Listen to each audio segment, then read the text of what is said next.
বন্ধুরা আজকে আমরা হঠাৎ কই আই গেলাম তো তোমরা লোকে শেয়ার করা হয়েছে না আমি কই যাইলাম। আর আগে তো আমি যেখানেও যাই আগে তোমরা জানাইয়া যায় যে আমি আজকে অন্য যাইলাম ব্লগ দেব, কিন্তু হঠাৎ প্ল্যান হয়ে গেল আর হঠাৎ আমরা আই গেলাম বেঙ্গলুরু ইস্কন মন্দিরের মধ্যে।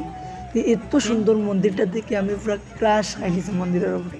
এত ভালো লাগছে মন্দিরটা, আর এখানে গিয়ে আমার মন প্রাণ সব কিছু শান্তি হয়ে গেছে।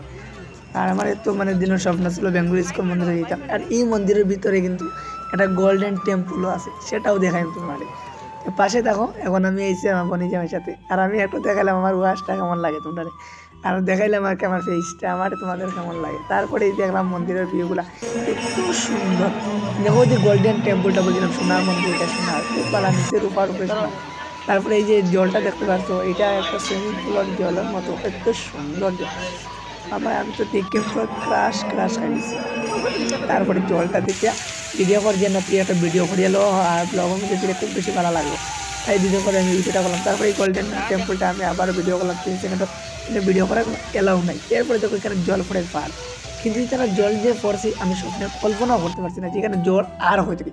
কিন্তু এটা ছিল সিস্টেম মোটর লাগাই সিস্টেম, আমি কিন্তু বুঝতে পারছি না। পরে দিদি আমার কর যে না এটা মোটর লাগাই জল পড়ে, তুই ভাবছিস কি দা কিন্তু। এরপরে দিদি বলে একটা সেলফি উঠান, আমি দিদির একটা সেলফি উঠলাম, হাকিম নিয়ে আমি দিদি একসাথে সেলফি উঠলাম। তারপরে দিদি উঠে না আমি পিছিয়ে তাকিয়ে ভিডিও করলাম। তারপরে মন্দিরের ভিতরে প্রবেশ করলাম আমরা, আর মন্দিরটা দেখে এত ভালো লাগছে।